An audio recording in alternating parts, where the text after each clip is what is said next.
원주시가 택시 승차난 해소를 위해 택시 3부제를 해제한 지 1년이 지났습니다. 지난 1년 운행 정보를 분석해보니 영업 중인 택시가 늘면서 승차난은 다소 해소됐습니다. 하지만 기사들 입장에서 보면 한 달에 일하는 날은 4일이 늘었는데 수입의 증가폭은 20만 원이 안 됐습니다. 권기만 기자가 취재했습니다. 1년 전 원주시는 택시 승차난을 해소하기 위해 택시 3부제를 전면 해제했습니다. 당시 택시기사들은 택시 부제를 해제하면 수익이 급감할 거라며 집회까지 열었습니다. 우리가 이틀 근무할 때 열심히 하고 하루 쉬면 휴식을 취하고 차량 세차도 하고 하는데 내일 근무하면 그게 안 되지 않습니까? 뭘 피곤하고 이거 시민도 손해보는 겁니다. 그렇게 부제가 해제되고 1년 동안의 택시 운행 정보를 분석해보니 운행되는 택시가 23% 늘었습니다.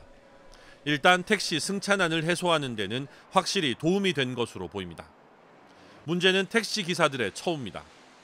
하루 평균 수입이 부제 해제 전 18만 5천 원에서 15만 원으로 19%가량 줄었습니다. 승객 수는 사실 그대로인 상태에서 운행하는 택시만 늘다 보니 하루 수익이 감소한 겁니다. 하지만 월 평균 근무일 수가 20일에서 24일로 늘면서 월 수입은 소폭 증가했습니다. 월 소득을 유지하기 위해 한 달에 4일씩 더 일하는 것으로 해석할 수 있습니다. 문제는 사실상 주 5일 근무제에서 주 6일 근무제로 바뀌면서 기사들의 피로도가 높아질 수 있다는 겁니다. 정상적으로 일을 해서는 전에 같이 요금을 못 올리기 때문에 쉬는 날도 나가서 차를 끌고 나가야지 3일을 일을 해서 이틀치를 채우는 그런 현상이 되다 보니까 피로도가 더 누적되고 피로도가 시민 안전과 직결될 수 있는 만큼 원주시는 한 달 7만 원씩의 처우 개선 수당을 지급하는 데 이어 기사들의 피로도를 낮출 방법을 찾고 있습니다.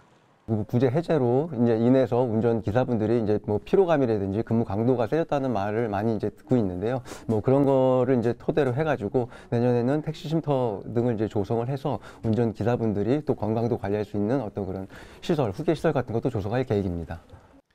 택시 부제 해제 1년. 그동안 승객들은 택시 타기가 한층 나아졌고 다행히 부작용도 예상보다는 크지 않아 보입니다.